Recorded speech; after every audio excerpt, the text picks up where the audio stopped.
out of here. All right, let's give a big round of applause to Michelle. Electronic mail, better known as email, is arguably the most commonly used internet technology today. Everyone uses it, from college professors to elementary school students, from grandparents to grandchildren, and so many others. However, the simple convenience of finding or having your mail delivered directly to your computer has become the advertiser's dream. The nightmare of unwanted and unsolicited emails that often flood your inboxes is referred to as spam. Most people receive these messages and just automatically delete them or completely ignore them. It's just a normal part of their lives. But what if it didn't have to be?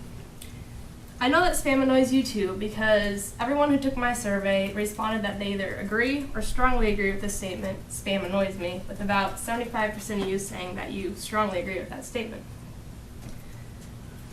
I became interested in spam when my email inbox started being flooded with the messages, and I decided to do a little research and find out why these people send the messages and why it's tolerated.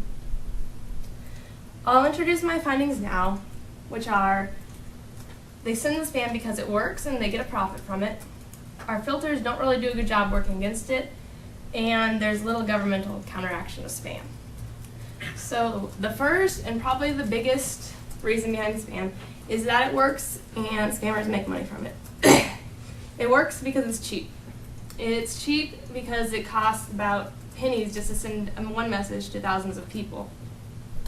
And this is especially cheap when you compare it to advertising traditionally by mail, where you have to factor in the cost of the envelope, where you have to factor in the cost of the printed material, where you have to factor in the cost of the labor and the postage and so many other things. These pennies to send messages to thousands just is very attractive to advertisers. And it's because it only costs pennies. If only one person responds to the message, it's a profit to the spammer. And some spam makes more money than others, as a reformed spammer who goes by Spammer X wrote in its 2004 book. And he says for when he was doing his spam, his financial home loans would make the most and debt consolidation was the least. Still $13 per positive response, so it's pretty good money there.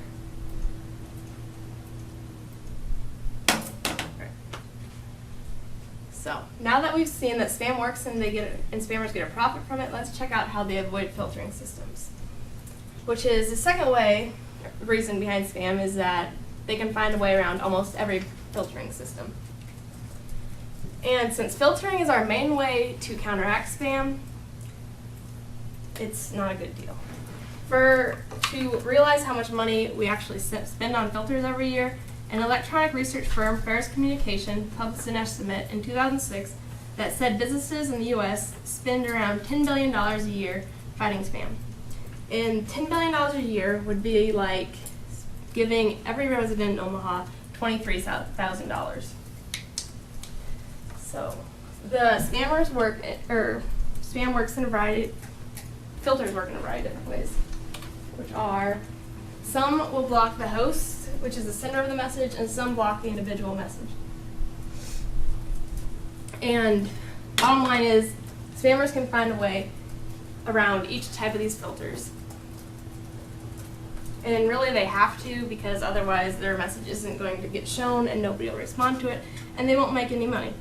And some spammers even like having new filter technologies because it gives them something else to outsmart. So now that we've established that spam makes money and that the filters don't work, let's check out the governmental counteraction of spam, which is a final reason behind spam. So there was a law passed in 2003, called the CAN-SPAM Act. It's the Controlling the Assault of Non-Solicited Products and Marketing Act. It's pretty clever, I know. But what it did was a few different things, not aimed to completely destroy spam, but only to regulate it.